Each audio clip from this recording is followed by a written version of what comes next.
Daily taste the daily. IBomma Ravi case ఇప్పుడు తెలుగు రాష్ట్రాల్లోనే కాదు దేశవ్యాప్తంగా సెన్సేషన్ అయిపోయింది. ప్రస్తుతం రవి పోలీసుల విచారణలో ఉన్నాడు. ఐబొమ్మ వెబ్సైట్ రన్ చేసేందుకు ఐపీ అడ్రస్లు ఎలా మార్చాడనే కుప్పి లాగుతున్నారు పోలీసులు. ఎక్కడెక్కడ ఉంటూ అప్లోడ్ చేశాడు, ఏమేం టెక్నాలజీ వాడాడు అనే కోణంలో విచారణ సాగుతోంది. ఇదిలా ఉంటే తమ సినిమాలను పైరసీ చేసి తమకు నష్టాలు కలిగించాడని వాపోయిన మూవీ మేకర్సే ఇప్పుడు ఆయన బయోపిక్ ని సినిమాగా తీయడానికి రెడీ అవుతున్నారని న్యూస్ హాట్ టాపిక్ గా మారింది. ఓ నిర్మాణ సంస్థ రవి జీవితంపై సినిమా ప్లాన్ చేస్తున్నట్టు తెలుస్తోంది. ఆయన జీవితంలో జరిగిన సంఘటనలు, అతను పైరసీలో ఎందుకు రావాల్సి వచ్చింది, ఏమేం చేశాడు అనే కోణంలో సినిమా చేయబోతున్నారట. ఇందులో రవి కంప్లీట్ జీవితం చూపించే అవకాశం ఉన్నట్టు సమాచారం.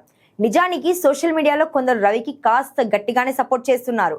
దీంతో రవికి పెరుగుతున్న ఫాలోయింగ్ ను దృష్టిలో పెట్టుకొని ఆయన లైఫ్ స్టోరీని సినిమా రూపంలో చూపించాలని డిసైడ్ అయినట్టు తెలుస్తోంది. రవి చేసిన పనులు, ఆయన జీవితంలో ట్విస్టులు ఇందులో హైలైట్ కావాలని చూస్తున్నట్టు టాక్. ప్రస్తుతానికైతే రవిని పోలీసులు కస్టడీలోకి తీసుకొని విచారిస్తున్నారు. ఆయన కేసులో కీలక విషయాలు బయటకు వచ్చే అవకాశాలున్నాయి.